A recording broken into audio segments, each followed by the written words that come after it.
कह रहे हैं कि किसान भ्रमित हैं। वो कहना बड़ा आसान है कि उनको भ्रमित किया जा रहा है, लेकिन क्या वजह है कि ये सरकार किसानों का भरोसा एटलीस्ट अभी तक जीती हुई नजर नहीं आ रही है? इतना बड़ा हुजूम इस समय सिर्फ पंजाब और हरियाणा के किसान नहीं, इस समय उत्तराखंड, मध्य प्रदेश, उत्तर प्रदेश, तमाम राज्यों के लोग इस समय सड़क पर उतर आए। उनको लग रहा है कि किसानों की जो नस्लें हैं आगे की वो खराब हो जाएंगी अगर ये कृषि कानून को उन पर लागू कर दिया गया।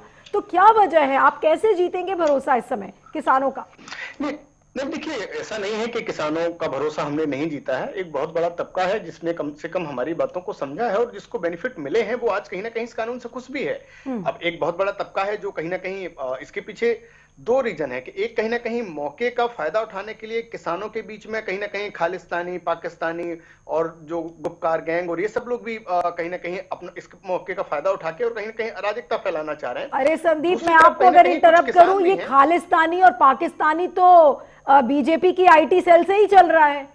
अमित मालविया जो नारे लगा रहे हैं, क्या वो बीजेपी की आईटी के सेल के देन नहीं, है? जो कह रहे हैं कि हमने तो इंदिरा को मार दिया। आप प्लेटफॉर्म देखिए तो खालिस्तानी और पाकिस्तानी नारे नहीं लगा रहे, लेकिन जिस तरीके के वीडियोस पोस्ट हो रहे हैं, यही मोदी जी का गलत काम है। किसानों के मैं विजय जी आपके पास आ रही हूँ, अभी आ रही हूँ आपके पास विजय जी। हाँ बोलिए संदीप, आप क्या कह रहे हैं? कई ऐसे आपको वीडियो मिल जाएंगे जहां पे कहीं ना कहीं वहां पाकिस्तान और खालिस्तान जिंदाबाद के नारे लगाए गए।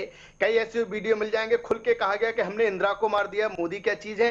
तो आपको लगता है कि ये जो इस तरह की बातें कर रहे हैं, क्या वो किसान है? बेसिकली किसान है, मैं मानता हूं, लेकिन किसानों के बीच में कुछ अपॉर्चुनिस्ट लोग भी हैं जो कहीं ना कहीं इस देश को जलाने की कोशिश कर रहे हैं और जिन्होंने कहीं ना कहीं शाहीनबाग में सीए के नाम नहीं नहीं, लेकिन संदीप आपने मेरी बात का जवाब नहीं दिया कि आप अब भरोसा कैसे जीतेंगे। जो पिछले राउंड की जो बातचीतें हैं जितनी भी अभी तक हुई हैं उसमें सक्सीड नहीं हुई हैं और किसानों को अभी भी लग रहा है कि सरकार जो भी कह रही है वो बहुत भरोसेमंद नहीं है।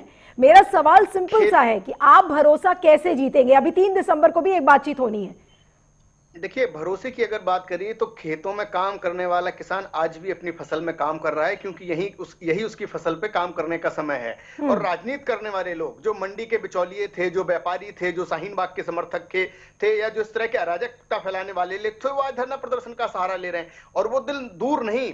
आप देखिए, आज भारतीय किसान संघ एक बहुत बड़ा संगठन है जिसने ना कभी भाजपा देखा ना कांग्रेस देखा। उसको लगा कि किसानों के मुद्दे पर खड़ा होना चाहिए, वो खड़ा हुआ। आज क्यों शांत है? क्योंकि उसको पता है कि किसानों के बहाने, जैसे आप मध्य प्रदेश में देखिए, दलितों के बहाने अराजकता फैलाने वाले लोग आए, उन्होंने अराजकता फैलाई। अदर राज्यों में भी आंदोलन हुए, क्या हुआ? जाट आंदोलन में अराजकता करने वाले लोग घुसे, उन्होंने उसका फायदा उठाया। गुर्जर आंदोलन में अराजकता फैलाने वाले लोग उठे, उन्होंने फायदा उठाया।